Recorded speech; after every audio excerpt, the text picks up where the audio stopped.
In the gaming world, weird stuff happens all the time, and November was a goldmine for it. Hi folks, it's Falcon. Today on gameranx, weird gaming stories from November 2019. Starting off at number 10, a Runescape player identified a glitch which duplicated items, and in a game that has an economy like Runescape, that's basically a total nuke to the very center. So the way that this works is you deliberately crash the server, which will revert the character you're playing as back to 15 minutes before the crash or whatever the last save state was. However, the problem here is that a lot of the trades that are executed during this 15-minute window stick. What's even stranger is the person who raised the bug to the public, Rendy, a YouTuber, had a really tough time getting Jagex, the developer of RuneScape, to take it seriously. Now ultimately it did get fixed fairly quickly, but it's basically because Rendy was able to get a lot of attention to the bug. And basically this is very good because doing one of these server crashes could apparently duplicate about a fifth of all the money in the entire economy, which would have really hyperinflated the prices of everything very quickly, and that would obviously not be good. Moving on to number 9, a Russian farm adapted a bunch of virtual reality headsets to fit onto cows. Yeah, that really happened. That's weird enough. It's actually not super weird once you get into the reasons why and find out that it actually worked, but just saying the words VR for cows, it's weird. So at dairy farms, cows often have anxiety because dairy farms often kinda suck. They're not exactly great experiences for cows. So this farm decided to strap VR headsets on the cows and show them a summer field simulation program, which apparently boosted the mood of the herd. Now, while that's nice, it's certainly good to boost the mood of the herd, it also kind of makes what they're doing sound awful, because when we think dairy farm, we think fields, don't we? Dairy farm apparently now means warehouse full of cows stacked in with each other with a simulation of a field, which, I mean, we're literally talking about the cow matrix here. That's the actual matrix for cows. Moving on to number 8, a guy sued NetEase and his friend over him allowing his friend to borrow a character he'd spent $1.4 million on in the game Justice Online, and apparently his friend spent some kind of deposit on it because he was trying to sell it back to the $1.4 million guy for $55,000, except for he did a typo and sold it to somebody by accident for $552. And this whole thing was settled, in which the character did get returned to the guy who spent $1.4 million on the character, which I guess is okay, except for the fact that it's possible to spend that kind of money on a MMORPG character. I'm not worried about this guy. He apparently has money to spend like that on not only game characters, but court cases around game characters. But the friend that he lent the character to had to pay out a settlement to the guy he sold the character to by accident in the amount of $13,000. Now, I actually don't think we're talking about a game addict. I think we're talking about rich people having game characters, but I just find it super strange that it's even possible to spend that kind of money on a character. No, the world is bad now. Moving on to number 7, Reggie Fils-Aimé retired a few months ago from his position at Nintendo. Now, Reggie has gotten the same question his entire career about Mother 3, which, as you know, is a sequel to Mother, which is Earthbound. Everybody loves Earthbound, everybody cares a lot. Everybody wants Mother 3 localized ASAP. Now, Reggie did a lecture at Cornell University recently, and afterwards he had a Q&A session. And despite the fact he's not really involved anymore, was still asked about Mother 3. Specifically, a fan asked him about if the West would ever get Mother 3. His answer was basically, "I'm pretty happy I'm no longer involved in that decision." Now, apparently Mother 3 contains some controversial elements that they would have to engage in some controversy if releasing it in the US. I've never played Mother 3. I've never played a fan translation, but there was quite a tone of relief in the answer given, despite the fact that, as Reggie says, he loves Earthbound quite a bit.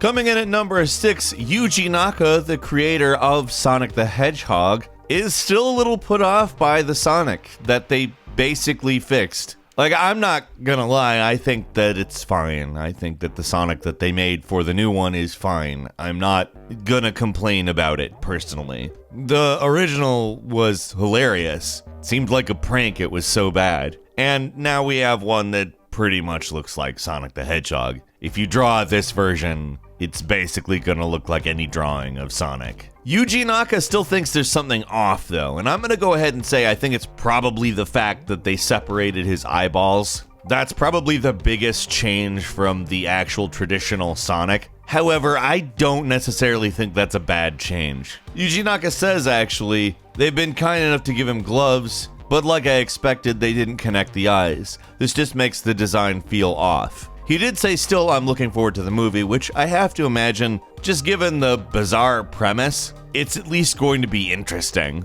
Moving on to number 5, somebody figured out how to do a 12-minute speedrun of The Outer Worlds. In fact, the speedrunner that accomplished it, Creeper Hunter, actually managed to get it down to 11 minutes 13 seconds. And actually the trick to doing it is making sure a character has extremely low intelligence. This lets you skip some sections of the game as well as launch the colony ship into the sun. Now there's actually a really cool video in which the devs watch the 12-minute speedrun and comment on it, and it's super interesting seeing all of their thoughts as to what he's doing as he's doing the speedrun, because they surprise the devs a number of times by doing something that just seems completely out of the realm of their thoughts. This is often what speedrunners have to do. Like, devs don't typically create a speedrun version of the game for people to find. I would highly recommend watching that video. It's just so interesting listening to devs like ask questions in real time as this is going on. Also, well done, Creeper Hunter. Coming in at number 4, modders Dante and Razor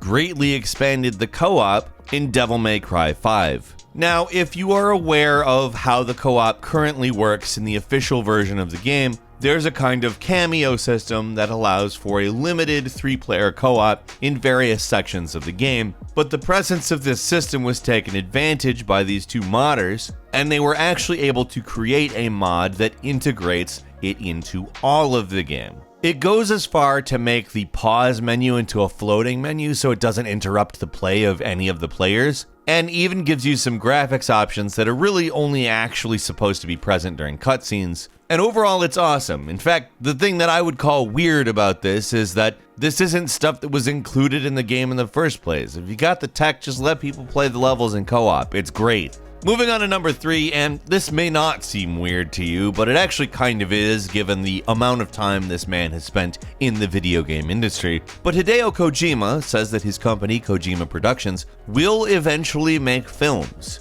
And like I said, if you know anything about Hideo Kojima, this is not a strange thing. Like, his games are basically straddling the line between game and movie a lot. His cutscenes are super long, cinematic, and frankly amazing. It almost seems weird that he hasn't made a movie until this point, but because of that, it also seems kind of weird that he's actually considering making movies. But he said this in relation to talking about where entertainment is heading. He said music, movies, games, they're all headed to the same space, and that's streaming. He thinks that this leaves room for sort of cross-pollination between not only creators, but possibly mediums in general, because you'll have all of this stuff existing in the same space. I actually do think he'd probably be able to make a good movie, personally. He's been basically doing that, only making huge interactive experiences on top of these movies, as long as I can remember.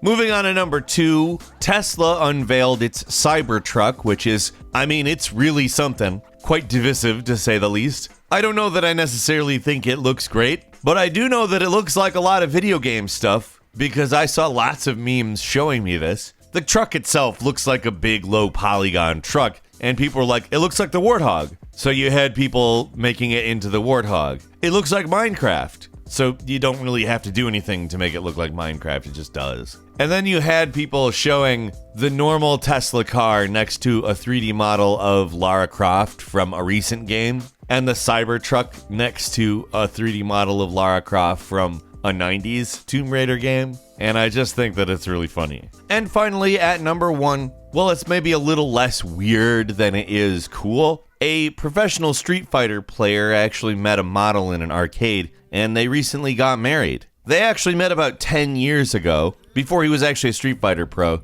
although they did meet at a Street Fighter tournament. She, outside of just being a model, also oversees a women's pro gaming team called G-Star, so it's kind of understandable, the crossover here. But rock and roll, guys. Hope everything works out for you. And a quick bonus point for you. Valve removed about 1,000 games from Steam for quote-unquote abusing Steamworks tools, and really hasn't said anything else. Like, we don't really know what went on. A few developers have said what Valve said to them, and that they don't understand how or why they were abusing Steamworks tools. So we really don't know whether it's algorithmic or intentional or what, which is obviously kind of weird. Is this good? Is this bad? I think only time will tell, but it's certainly a big step, whatever it is. Was this month weird enough for you? Leave us a comment. Let us know what you think. Click like if you enjoyed this video. And if you're not subscribed, now would be a great time to do so. We upload brand new videos every day of the week, and the best way to see them first is, of course, a subscription. So click subscribe, and don't forget to click the notification bell. As always, thank you very much for watching this video. I'm Falcon. You can follow me on Twitter @FalconTheHero, and we'll see you next time right here on gameranx.